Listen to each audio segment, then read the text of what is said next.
Hey, it's Chris Gio, and you are listening to Retail Shift, business advice for inventory-based brands and the merchants who run them. Today's shift is going to help address any feelings you might have around fierce competition. Do you feel like there are just so many brands, it's hard to get the attention of the customer that you are trying to reach? Or do you feel like you're out there doing your own thing and forget everyone else? The thing that we have to acknowledge, because we know it is a fact, customers have so many choices. And now, and from here on out, it is going to get easier and easier to try your hand at starting an inventory-based brand. So if we put our head in the sand and don't acknowledge that it's pretty fierce out there, we do no one any favors. Not you as a creative entrepreneur, and certainly not your customer. So today's Retail Shift focuses on how to hold your own on the battleground of brand differentiation. So I want to start by playing a game. You've got 5 seconds to tell me what your brand values are. Go. 1, 2, 3, 4, 5. All right. In the interest of transparency, here are mine for Merchant Method, which is my retail consultancy. Skill, intimacy, sustainability, independence, and romance. Now, if you were able to name yours, can I just give you a full-on shout out? Woo woo! And if you struggled because it was hard to remember off the top of your head, 5 seconds is not a lot of time. Or if you just even struggled to articulate the feelings, put into words your vision board, you have to listen up. This, my friend, is for you. So first, let's talk about brand values. And I'm going to turn to the very smart Seth Godin to help define that. He is a renowned marketing genius. Someone that I would want to have coffee with, which is actually a big deal to say that out loud, because while I'm energetic, I'm also painfully introverted. So here's how Seth Godin defines brand values. A brand value is merely the sum total of how much extra people will pay, or how often they choose the expectations, memories, stories, and relationships of one brand over the alternative. And what I love is the sum total of how much extra people will pay. Can we just sit in that for a little bit? This concept for micro brands, for small and medium-sized businesses, is so critical. Because if we're competing on price and price alone, we just don't have the frequency of inventory turnover. We don't have the cash flow to win on that. And so, in order to hold our own on the battleground, we need to get crystal clear on what our value is for our perfect partner, which is your customers. The selling space is super crowded. It's noisy. And the thing that is important to accept is that customers are willing to spend with you. They really are. But there is a vetting process that goes far beyond the surface of offering a good product at a good price. I was reading this fantastic Medium article by Namrata Patel, who is the former VP of Product and Design at Minted. And Namrata Patel describes the shift in customer expectations when it comes to supply and demand, and when it comes to the interaction between a merchant and a customer. So she writes that on the demand side, consumers want small brands, your brand. They want small brands that signal their affiliation with their communities, right? Those are two things. Small brands that signal their affiliation with their communities, the consumers' communities. She also writes that consumers are no longer signaling on a local scale, but rather on an internet scale.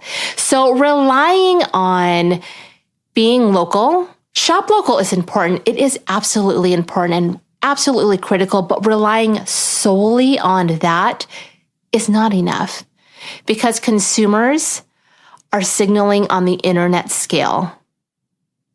So, what does that actually mean for you? Here's what it means. For my indie inventory-based brands, I know you. I've worked with you for years and years. I know your heart. Here's what it means. The money is waiting for you. And getting crystal clear on what your brand values are, how you use them to communicate with your words, both verbal and written, with your copy, with your Instagram captions, all of it, how you use them to communicate and message, but also even more important than that, how you use those brand values to guide your decisions, operationalizing those brand values, moving them from action and adjective format to verbs. That's the simple step that you have to take. But you know what? So few businesses in the small and medium-sized range do this. So how are modern brands different now than they were even maybe 5 years ago? Because this concept of brand values is not new. It's not. When we used to think about how customers made decisions, we used to consider their lifestyle, their occasions, their income. Like more simply put, style, occasion, and price. And then as merchants back in the day, even as late as like the early 2000s, we would mix those things around like a DJ. And that would be enough to differentiate our brand from the next one. But with an oversaturated market of indie businesses and all of these really cool new sales channels, customers are being forced to add more layers to how they make their choices. It's what I call belonging. Customers want brands to come to them and they want to look at each other and say, I belong here. Do you belong here? Do we belong together? Does it check off a few of my non-negotiables? Does it make me feel like a better person? What are you offering? So here's why you might be continuing to ignore defining these or really operationalizing them, and why it's actually contributing to your struggles at its base and will continue to contribute to those struggles until you work it out. If defining your brand values are simple, and they're the calling card to your customer, why are so few brands defining them and living them? It's because it's simple, but it's not easy.